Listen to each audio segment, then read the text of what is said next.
Assalamualaikum warahmatullahi wabarakatuh. Selamat pagi para mahasiswa STEM IPB Kisaran. Hari ini kita pelajari mata perkuliahan data.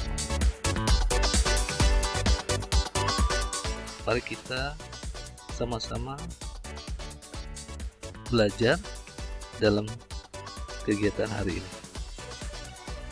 Menurut ahli data mining bahwa David Hand, Heikki Manila, dan Patrick Smith dari MIT menyatakan bahwa analisa data untuk menemukan hubungan yang jelas serta menyimpulkannya yang belum diketahui sebelumnya dengan cara terkini dipahami dan berguna bagi pemilik data tersebut.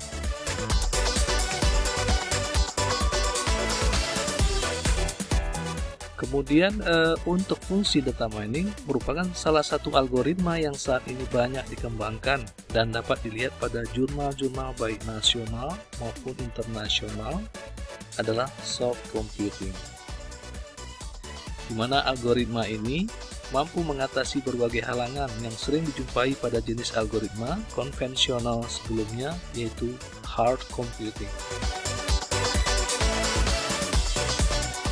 Di mana sejak perkembangannya dari tahun 90-an, data mining yang sebelumnya dikuasai oleh pakar statistik ternyata tahun 2000-an banyak dikembangkan oleh ilmu komputer yang berusaha untuk memperbaiki kinerja dari teori-teori statistik yang ada.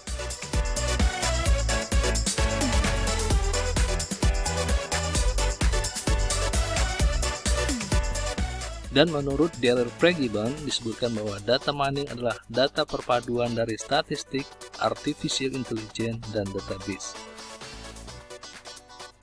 Di mana data mining kemudian dikenal dengan nama knowledge discovery in databases.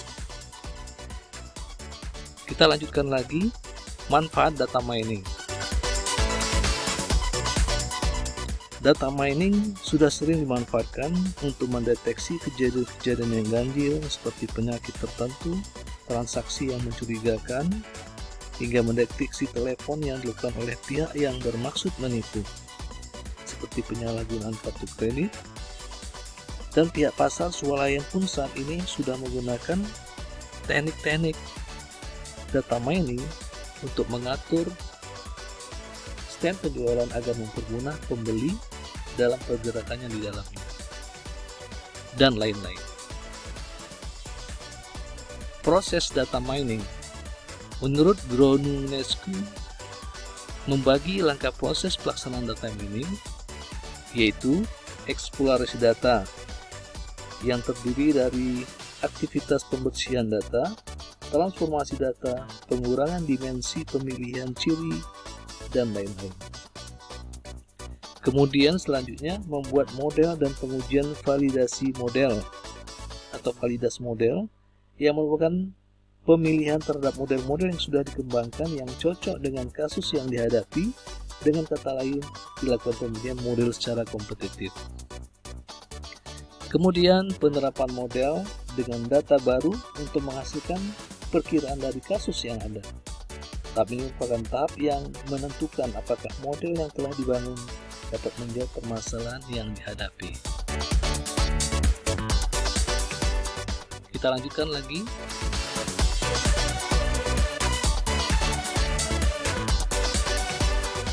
Jenis permasalahan data mining.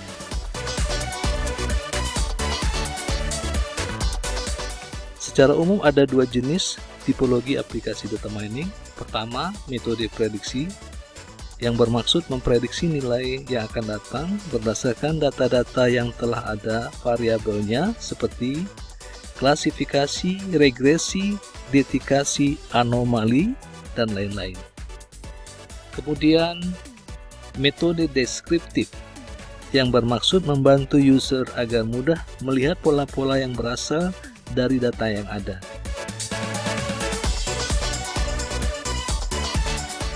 Kemudian selanjutnya adalah klasifikasi. Komponen-komponen utama dari proses klasifikasi antara lain kelas yang merupakan variabel tidak bebas yang merupakan label dari hasil klasifikasi. Sebagai contoh adalah kelas loyalitas pelanggan, kelas gempa bumi, dan lain-lain. Kemudian prediktor merupakan variabel bebas suatu model berdasarkan dari karakteristik atribut data yang diklasifikasi, misalnya tekanan darah, status perkawinan, dan lain-lain. Kemudian set data pelatihan yang merupakan sekumpulan data lengkap yang berisi kelas dan prediktor untuk dilatih agar model dapat mengelompokkan ke dalam kelas yang tepat. Contohnya adalah grup pasien yang telah dites terhadap serangan jantung, grup pelanggan di suatu supermarket, dan sebagainya.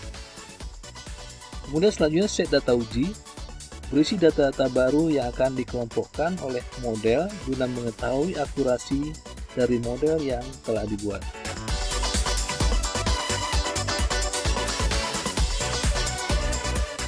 Kemudian istilah dalam aktivitas klasifikasi, kita bisa lihat set data yang digunakan untuk proses pelatihan dikenal dengan nama-nama yang berbeda antara lain records, tuples, vektor, instan, objek, dan sampel. Kemudian tiap set data tersebut memiliki suatu atribut. Pengklasifikasi atau classifier merupakan model matematis yang akan menentukan suatu objek masuk dalam kelas tertentu. Kemudian set data testing merupakan data-data dengan sifat seperti data pelatihan untuk menguji akurasi dari model yang telah dibuat.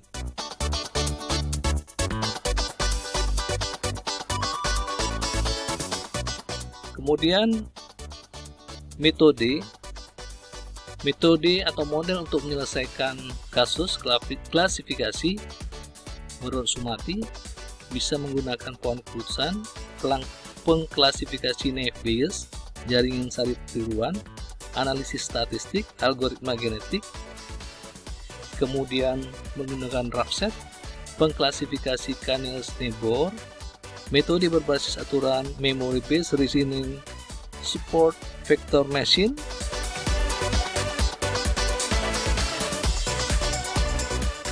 demikian dulu untuk model kuliah pada hari ini data mining. Untuk selanjutnya kita akan lanjutkan kepada slide berikutnya. Atas perhatiannya saya ucapkan Assalamualaikum warahmatullahi wabarakatuh.